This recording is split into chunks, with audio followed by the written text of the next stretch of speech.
Hello and welcome to the final episode of the Flute Odyssey for this season. I'm Jen. And I'm Alex. And I can't believe we're already here at the end of another year of I can't believe we did it. Odysseying, of the journey, of the journey. The journey of the Never-ending Odyssey. technical journey of the Odyssey. Oh my gosh. It is the life of a flute player. Yeah, and we're finishing with a bang this year. Yes, we're finishing with one of our favorite flutist or flautists method books. Mm-hmm. The great... Well, actually, first I want to find out how your week's gone, Alex. Aw. Yeah, my week's been pretty good. Thanks for asking. I just finished a hike in the Bavarian Alps, still in Germany. Thanks, Corona. And it was very beautiful. So trying to enjoy what is in our backyard. So, but how about you, Jen? How are you going? Yeah. So just before we started this podcast, I was struggling with technology, which is not unusual. It was a bit of a theme for the whole week, actually. So I was recording an audition last weekend. Okay. It turned into an odyssey, Alex. It turned into an odyssey. I recorded Saturday morning at this nice place, which is supposed to be quite quiet, which is hard to find in Phnom Penh. Phnom Penh has many virtues. One of the tricky things about it is, though, it's hard to find a quiet place in this city. There aren't that many places to record classical music in a quiet environment. Let's put it that way. Anyway, I thought I'd found a place, and it was quiet last time I recorded there, so that was quite nice. Unfortunately, apparently that was on a Sunday, which is the day when you want to go, because that's when everyone has a bit of a holiday, particularly construction. So the whole time I was recording, I had these giant dump trucks like driving past, and some of them had definitely pimped their ride, so they had like triple the exhaust or something as they went past. So yeah, we just had a few moments where the old Mozart in G had the old rev of the engine halfway through.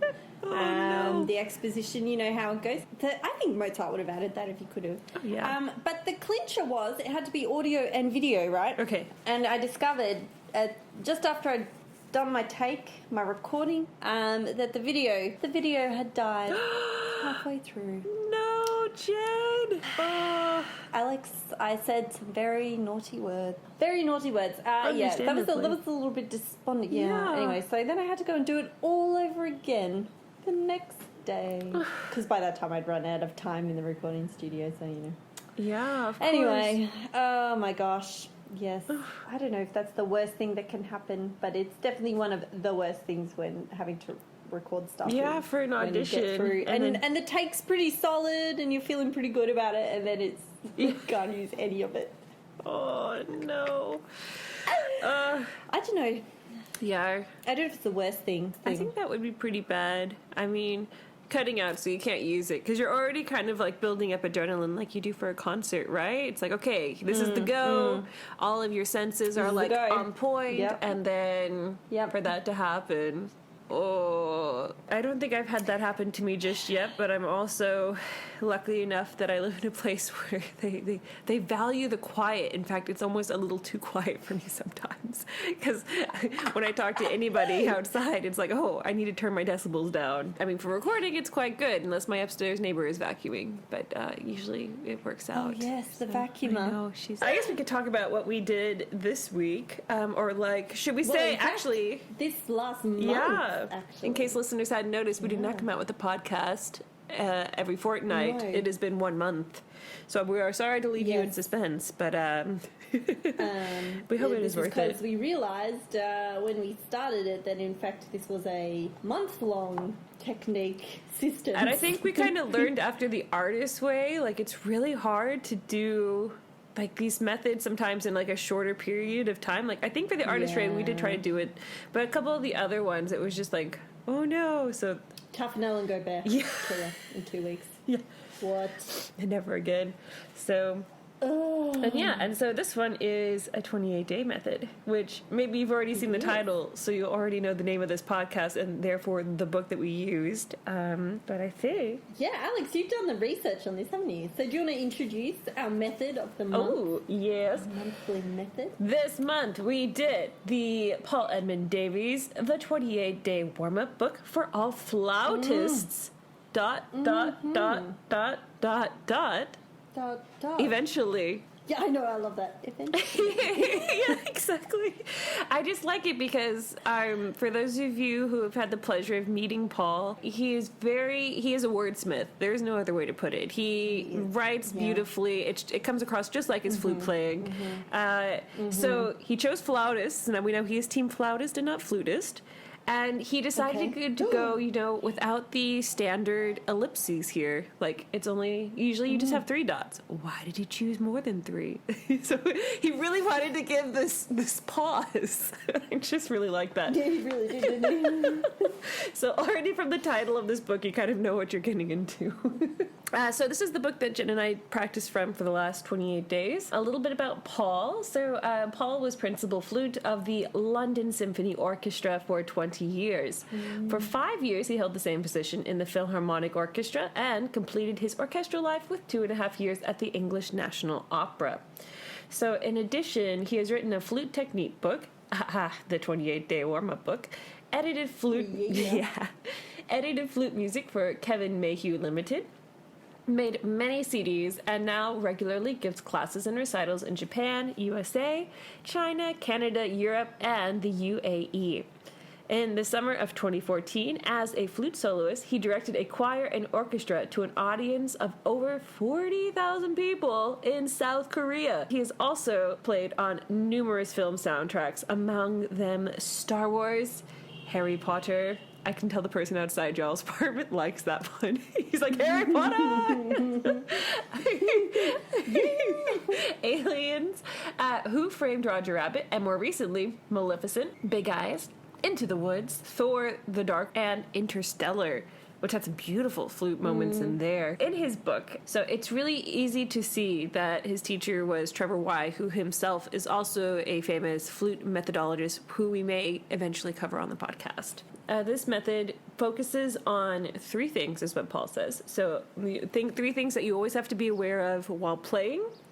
One of them is awareness, balance, and flexibility, with the overall goal of toning up technique in 4 weeks. That's the aim of this book. So after a month, we will see if our technique was better or worse, or if it was about the same. To accomplish this, Paul gives us a 4-week practice chart. That includes exercises, 7 exercises each for sonority, fingers, articulation, and intervals. And at the end of each section, he includes manuscript paper so that you can also make your own notes and maybe start drawing sketches of maybe musical ideas for future exercises. And then for each section, he also includes a nice little intro where he describes how to best accomplish what's in that section. And unlike a lot of our other ones, Jen, this book has 7 exercises, so the program regime is 7 days instead of what we've seen before as our normal 6. But he does say that if you're strapped for time, you can leave off the repeats. That's the breakdown of what we did for the last month. And without further ado, Jen, maybe you could tell me a little bit about maybe your first week. Yeah. I think what first strikes you is that it's like beautifully laid out and really easy to understand. Yes. Like he's made it really, really clear and easy to follow, and he's basically like, you know how every single technical book we have done or methodology, you have created a table of your system. Yes, I have. Because you're amazingly organized. In this book, Alex, you have not had to do a table because he has already done it for you, and they're amazing. Yes. But yeah, so he's got 4. Yeah, I know. It's really nice. He's got this practice chart on his first page, and it's all worked out with week 1, all the days of the week, and you got your sonority, fingers, articulation, and intervals, and then they've got the number of which exercise you will play on which day of each of those. And then week 2, he mixes up the numbers so that you're going to have a different combination. Week 3, he mixes up the numbers again. So like all 4 weeks, you play them all in different combinations for every day, which is really cool. It keeps it like really fresh, and so that's something I really enjoyed. It was really easy. I didn't have to think at all. I just went to my chart and I looked at my number and away I went. And in the introduction, I was very glad to see the repeat signs are optional, so of course I opted out. I opted out for the repeats because I don't know if you found this, but especially the first week, Yes. some of the exercises are significantly longer than others to play through. Oh, yes. Some days would take me 40 to 50 minutes just to play through everything. Whereas other days, like, I zipped through it in 20 and I thought, oh, okay, finished. That was interesting, like how it wasn't really like it just depended on which combination that altered how much time you actually would spend on these. But even so, I mean, it wasn't as short as souffle, but then it wasn't as long as Teflon Gobert. But really, why am I even using that as a benchmark? Because it's ridiculous.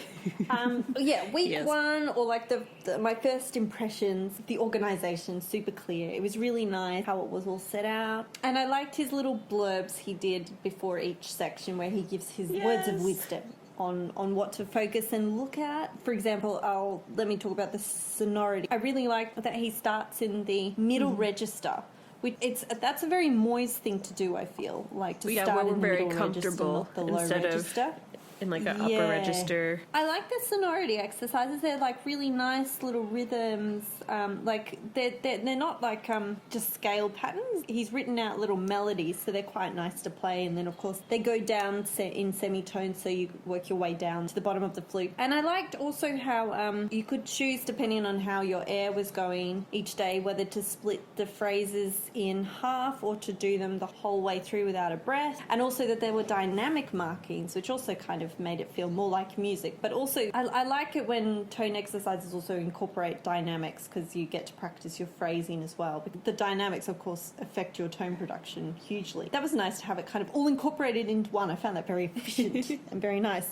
And yes, I did notice, like, after a week of doing these exercises, like my breath control feeling a lot more limber.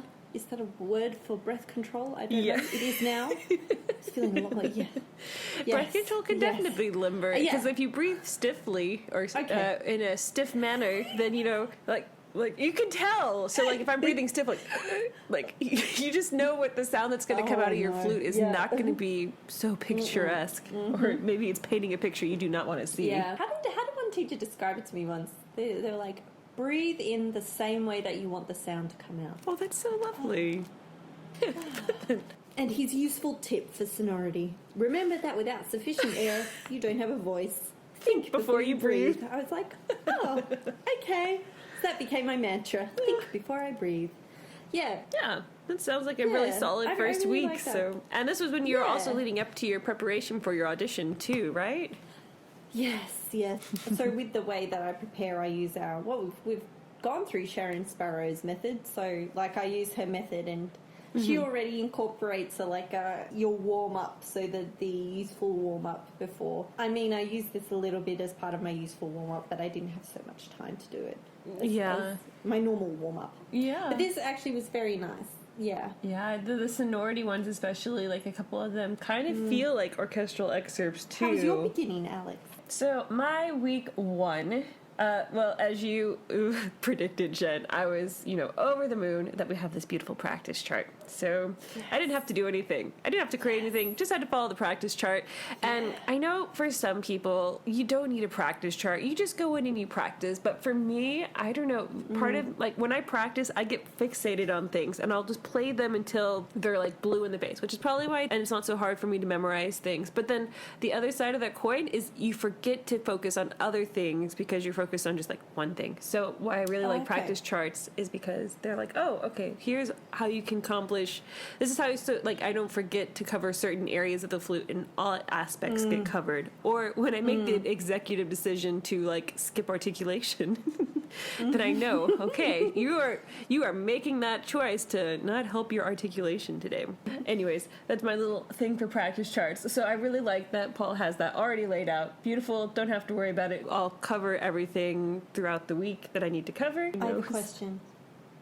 Oh, yes. Out of the four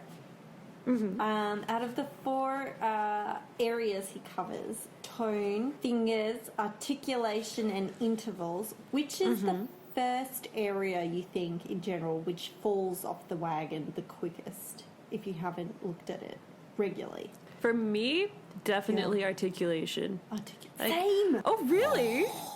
Like breath, it's only usually just a matter of like how I'm feeling on the day, because that relates exactly to the breath. Like if I'm managing to like stay calm, get in a good breath, keeping it focused. But then like for me, fingers is usually, I might miss one or two things, but I can get it under lock and key again. Intervals, same thing. It's just a matter of manipulating the lip muscles and like the air column at the same time, which apparently is not that hard. But then when it comes to just managing the one muscle, the tongue, every time. Yes, I am with you. I'm with you. Oh my gosh, we should get like a survey going. See which ones falls off the wagon the quickest. Articulation. So weird. Yeah. 1 month ago, I had a little extra time too, so I could spend it kind of delving in, and so I did a little bit with the sonority. And I do love that he, like I mentioned, I had the exact same quote written down too, like the think before you breathe, because without sufficient air, you don't have a voice. So I enjoyed doing his sonority exercises, like just following them through. Of course, there were a few that were quite tricky. I did start them a lot under tempo, except for the sonority ones, just to get like my fingers under lock and key, and especially when it comes to the triple tugging and double tugging sections, just to like get that down. Because by the end of those, I was just exhausted after the first week. Usually I would do them, because he says that you should do all 4 every day, but he doesn't specify the order. So usually I think what I would do is sonority first, just to get my tone going, and then I would do articulation just to get it out of the way. And then I would do fingers, and then I'd end with the intervals. Sometimes I would do intervals right after tone, but because that's always a nice like transition, and then I can make sure that it's kind of balanced the whole way around. So I ended my first week kind of chill. I had time for the repeats in the first week. I can't say anything How about long those. did it take you with the repeats? With the repeats, I had the same kind of thing with you. Like the first day, I think I managed to do it with repeats in like 35 to 40 minutes, and I was like, not bad. But then there were some days where I was like, oh my gosh, it's been an hour. So like especially some of the like he takes one of the fingers exercises, and it's basically a variation on a Tafanel and Gobert exercise, but in like where they write one note, he makes that note a triplet with like the note above. So instead of going da da da da da, he goes da da da da da da da da da da da da, or and that one just takes so long. Like I love it because it sounds like it's out of a freaking Harry Potter movie, but it just takes forever to get through it. I mean, and by the end, like my fingers are definitely they're good. They're cruising, but that one gets me every time. That was kind of my week 1, kind of like chilling and just enjoying playing some Paul Edmund Davies. How about you, Jen? How was your week 2? Oh, well, my week 2. Again, it was nice with following my chart. I got to change up. I got variety. I got a different collection of exercises. Yet again, I discovered that some days were significantly shorter or longer than the others. So again, this week I was enjoying the fingers, and I thought it was interesting. Fingers exercise, because he says at the beginning that scales often you're just practicing lifting or shutting one finger at a time, whereas the exercises which he's done involves having to move like several fingers at once and getting your coordination going, which I really liked. Yeah, and I did his useful tip of looking in the mirror as I did them, and discovered that occasionally, which is it, my ring finger or my right hand goes rogue a little bit when I'm doing the pinky finger as well. Like, I don't know where they go. They go on a holiday about 50 million miles from where they should be. So that was nice to kind of retouch. You know, it's always nice to go back to kind of your beginner basics and check where you are, because sometimes strange little habits sink in. A lot of his fingers exercises, it's like he's taken the worst 2 bars from all those Anderson or Bohm studies. Like those 2 bars which you would get stuck on and basically practice the whole semester for your exam. Turn them into finger exercises, which you just have to do a whole page of them in all the different keys. So I really quite enjoyed that. That was cool. I mean, like, wow, talk about whipping your fingers into shape very, very quickly. And yeah, quite a few of them, like you said, based on Tafanel's daily exercise. That one took a lot of time. And the one which really did my head in was the fingers 4. What you're doing is you're not only, it's kind of like you're trilling G, A, G, A, B, C, B, C, D, E, D, F sharp, G. But then on the way down, he changes the key from G major to A flat major. So yeah, you can't go on autopilot for that one. Yeah, you don't even get to like stay in the same key for the whole line of the exercise. You're just constantly going up a semitone in different keys. So it's not only a finger exercise, it's a really good brain exercise because you just have to be mentally always thinking ahead of where you are in the scales. So I really enjoyed that, and actually I was thinking that would be a fantastic warm-up if you had to play like a solo. Well, I was actually thinking, this would be great if you had to play Humperdinck's Hansel and Gretel, because I remember you guys complaining about how it changed key every 2 bars. And it's like, it was horrible. Yeah, it was horrible. So I was thinking, this would be great if you have to like play one of those heinous pieces which just keeps changing key all the time, and you have to keep remembering where you are and what key you're in the whole way through it. Then my second favourite was Fingers number 6, which was basically a study in itself in all the keys. And that one took a lot of time to kind of get it. That one really sounds like a little, like it's an etude. Yeah, it's like a little mini etude. I was like, this could be an Anderson etude. This is an Anderson study. And also, like, the little triplets on an arpeggio as well as, anyway. What are you doing? I know, he knows especially exactly when he what he's doing. All the hard things. Anyway, so that was my week 2. Enjoying that bit. Okay, what was your highlight of week 2? Yeah, week 2, I did try to do Articulation 2 at tempo, which is pretty fast. So it's basically, it doesn't look that tricky, but there are intervals. So it starts off like but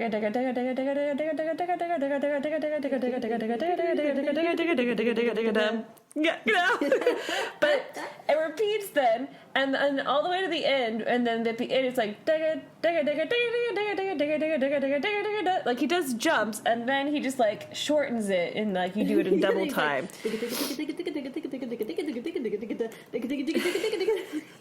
And it reminded me a lot of like our discussion a few weeks ago about like Moïse versus like Captain Gobert, and like what the responsibility of the jaw is, because this one it's so easy. I was noticing my jaw was just clenching up so much. It was just insane how much it was like no. We'll play a little bit of my metronome here so y'all can hear how fast it's supposed kind of going the speed of Voliere. Really. Yeah, exactly.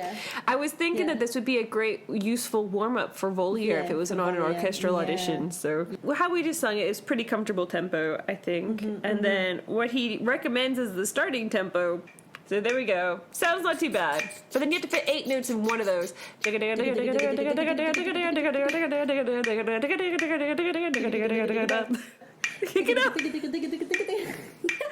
Which is not so bad, but then like in the final tempo he also, like he said, it not too much. It's only 8 beats faster. 88 beats is pretty heinous. Yeah. No.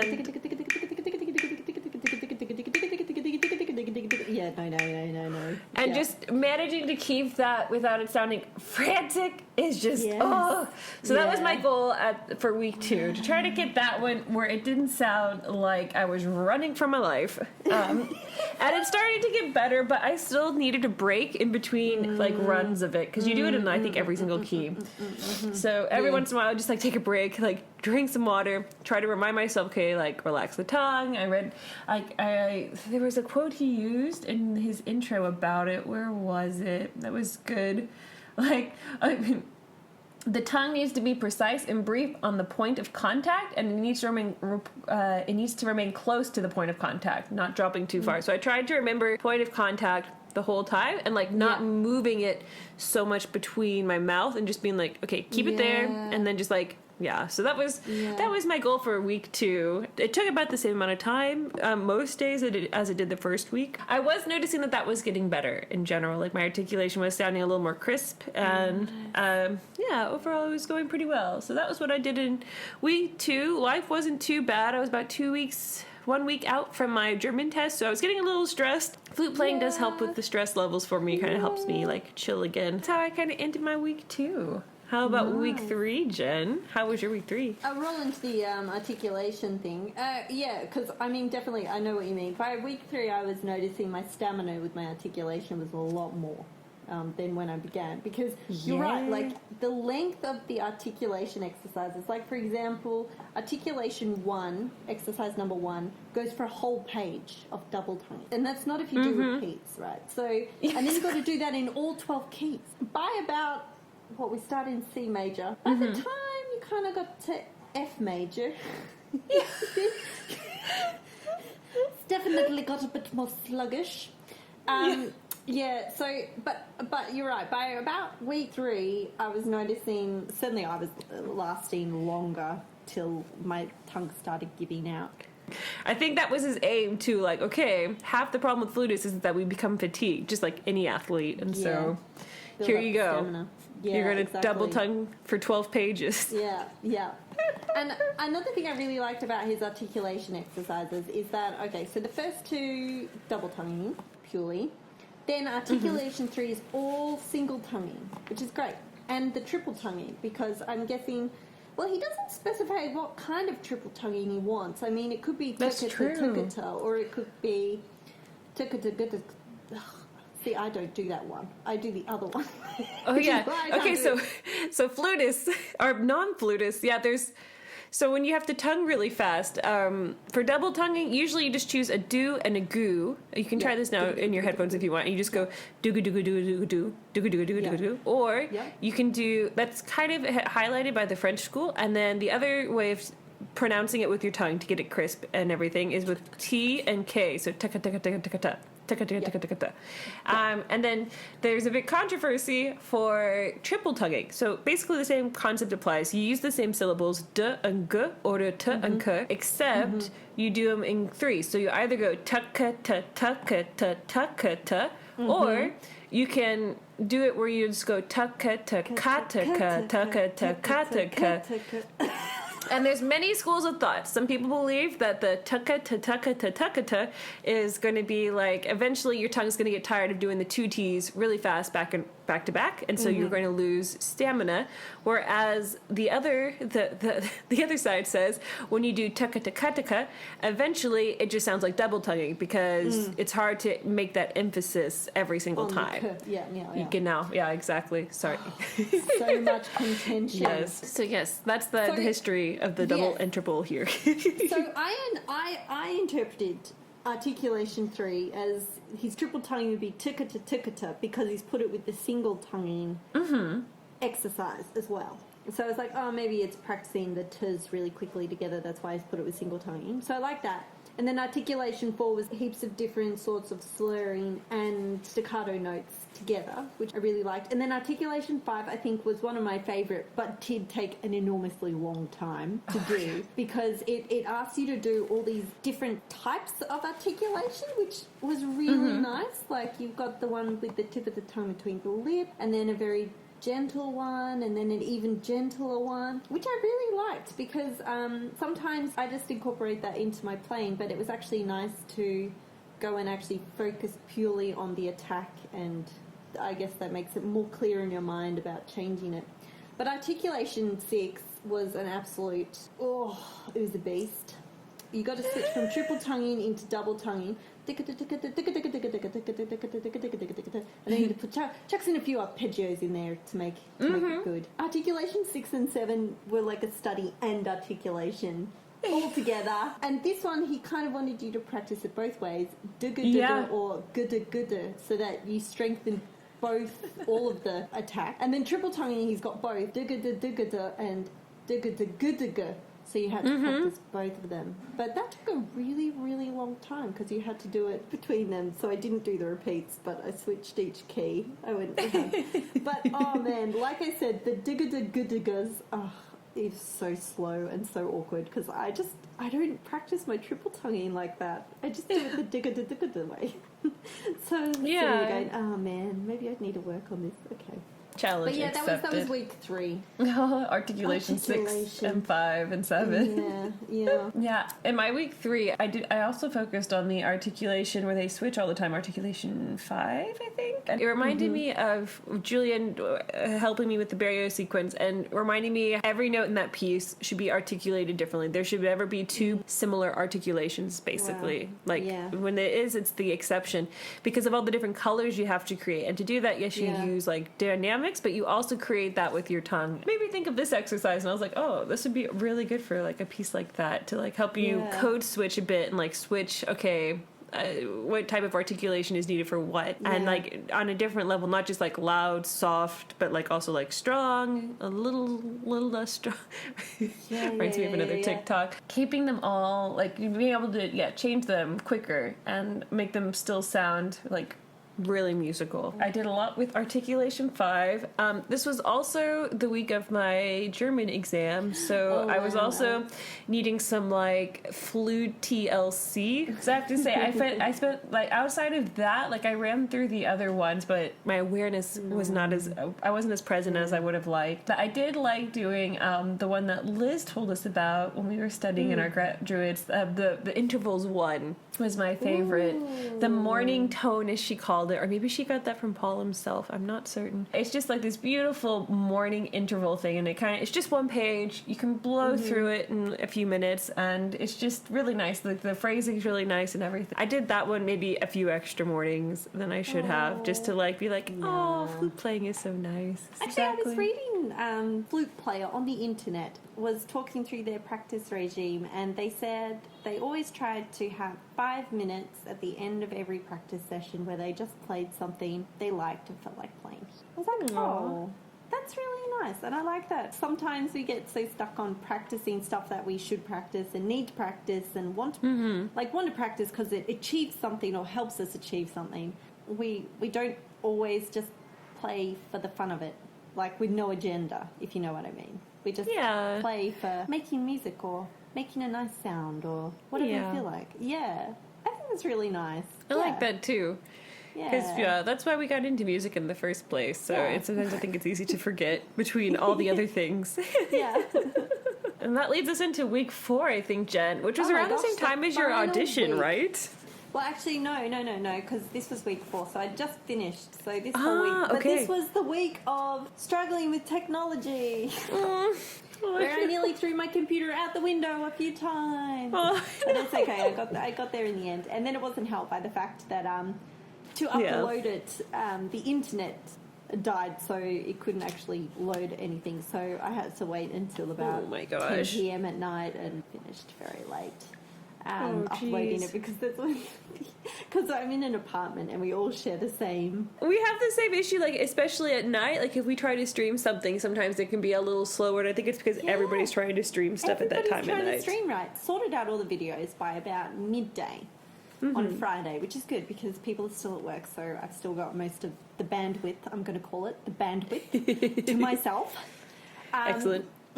But as soon as I went to the site to upload everything, and only then did it mention that it had to be under a certain amount of megabytes each. And I'm sitting there going, I have to go back and I have to re-edit everything so that it's now a lower resolution.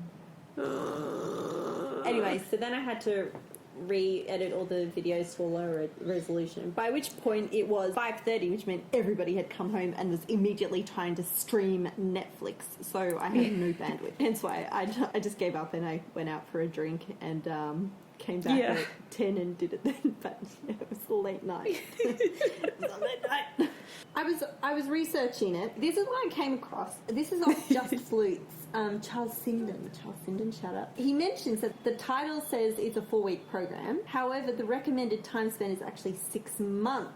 Oh, yeah, he does say that. Significant improvements to your overall ability and control. I mean, yes, already after 4 weeks, particularly in the articulation, wow, there was like, the stamina had increased remarkably. after 4 weeks. But yeah, I can see how after 6 weeks of this, you'd be in pretty good shape if you could play all of this up to tempo and beautiful control. Oh, yeah. I really did enjoy. And again, a new combination of exercises which kept it fresh. So that was nice. But there was one thing which really struck me on the intervals page, really good intervals, and if you can do them perfectly, then he wants lessons from you. Really encouraging that it doesn't really matter like where you are in terms of your flute playing journey. There's always somewhere to go. There is no perfection, pinnacle, peak which you arrive at and you have nowhere to go. Like there's always something else to kind of like explore and look forward to, and a new challenge to get there's always into. like another peak to climb. Yeah. It's like the Yo-Yo Ma quote that everyone likes to quote, and they ask him, like, you're one of the best cellists in the world, why do you practice? And he says, I think I'm improving or something. I think I'm improving. Yeah. And it just goes to show, it's a sport. Music is, or playing music professionally or at any level, it's just like sports. You have to train the muscles. They can go in and out. You can have good or bad days. You can have good or bad months. You can have good or bad years. It's just what happens. And you just have to learn to love the journey and the process. So you don't go crazy. So. Yeah. So how was your final week? Was this after the German exam? It was. So I was done with my German exam. Hallelujah. Had to write a paper about the pros of improving. I don't even remember anymore. My husband will remember because I talked to him about it afterwards. My brain has apparently just blocked it out. It involved the word Vergütung, which I was like, oh no, I hope I use this correctly. But apparently I did. Which good. Is, what does Vergüten mean? It's like the betterment or the improvement of something. Unless I'm wrong, Germans, please let me know. But yeah, so that was good. But however, with life, now that my German test was done, my work was also really getting a lot harder, where I was working a lot every day. And also we decided here in Germany, we were also going into lockdown light, as they like to call it, to help us prepare for Corona. So now everything is basically closed. Restaurants, well, no, just the restaurants and the cafes are all closed. But the shops are still open, but you can only walk through limited people per time. Schools are still open. So at my lovely job, for the first week, they were like, oh, it's fine. We've put plants in the office. Clearly, we will not get Corona now.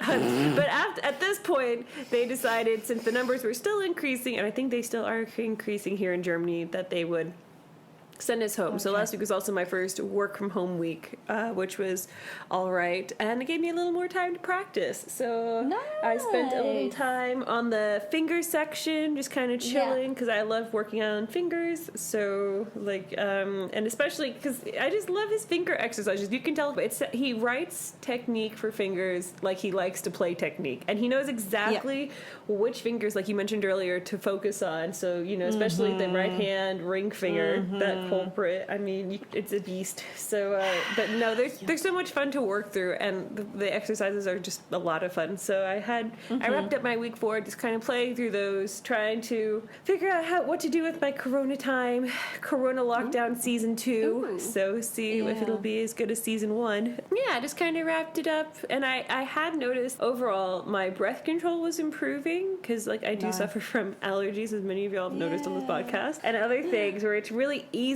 for my breath to take over my practicing, and then I get really annoyed. But I've been trying to do more breathing exercises and to help combat that a bit, and it has helped a bit. My breath control was getting a little better. My articulation was still not where I wanted to be, but it was much better when we started this episode's preparation. And intervals, I didn't notice too much of a change, but I did notice they were a little easier to play, if that makes sense. It was easier for me to get them. Yeah, but the tone didn't sound much different, but it was a lot easier for me to accomplish what I wanted to accomplish. That's where I kind of ended my week 4. It was pretty good. But we are now to verdict time. Jen, how did you feel about this method? Will it stay on the stand? Oh, this is a great book. It's really accessible. I think I would really recommend this for people who maybe after a holiday, you've had a bit of a break from flute and wanting to get back into it, because Paul's written really clearly about goals for each section, what to focus on, what you're kind of listening for. And the exercises themselves are like really quite melodic and pretty to play. Like they're not very dry. I think it's a really nice way to get back into playing. I don't know if I play this like as a full-on everyday method. I definitely would use this to like come in and use just every now and then. Like I'd pick out one of the exercises and play through that pretty regularly, because they're really nice little exercises if you want to like focus on something, like build up your articulation stamina for something. I mean, like those exercises 1 and 2 of articulation, awesome. Triple double tonguing, just look no further than articulation number 6. So I think I really like it as a system, and also just being able to pick out particular exercises if you want to focus on a particular aspect of your play to help your repertoire at that point. I think it's really versatile and really just so accessible. So absolutely yes, it will stay on my bookshelf most of the time, and then brought out pretty frequently to my stand if I need a bit of a boot camp in something. Yeah. Perfect. Yeah. That is my verdict. That is a solid verdict. I think my verdict is going to be a little similar to yours, because, like, you know, he's got a system laid out, and the way he lays out his systems is very similar to how I think I lay out my systems in my brain. It is it's uncannily similar. I know. Except I usually take one rest day, but except you don't. Yeah, that is nice, actually, the rest day. I do miss that. Yeah, the rest day I did miss this like the past 4 weeks, so I would probably incorporate a rest day. The only thing I would see, like, I really like the exercises, but if I wanted to say do this every day for like my warm up for 6 months, I think I would kind of get a little stale for me. Like, there's always, of course, something new you can do with each one. So I would say, like, this is definitely going to stay on my bookshelf, because I do use a lot of these, and I use some of the, especially the articulation ones, when I try to like help my students learn how to start articulating for the first time, especially with double tonguing, because he just explains it so well and clear. But I would probably supplement it with a lot of his other exercises, because I mean, I remember we should mention that, right? Yeah, because he has a whole website for people who are listening, simplyflute.com, where he just posts like tons of exercises that follow the same pattern. So I think going forward, I would just I know, and most of these he does for free. He does other books as well, but a lot of them, especially during Corona, I remember, I think every week he was posting new exercises, and so I would just maybe keep this system that he has built, because I think it's a really solid system for me, because it covers all the areas that you need to cover. But yeah, and so that would be my recommendation, continuing with the system he has made, but then also maybe substituting some of these exercises out for other ones he's done, just to keep it kind of fresh, and I think that's my verdict. I think we have wrapped up season 3. What a year this has been. I know. This has been a year. However, do not fear. The Odyssey is not yet complete. We will probably have a Christmas special for you. Don't know what it will be. Review episode have we too. Decided? Oh, there's a review episode. Oh my gosh. I forgot about our review episode. Oh my gosh. It's not even close to over, people. I know. You've got at least a review episode and then maybe a Christmas special. I don't know. You'll have to tune in on Christmas Day, see if it's there or not. So it'll be a like the Doctor Who specials. We'll keep you guessing. Basically, if we're organised enough or not. Oh, Corona.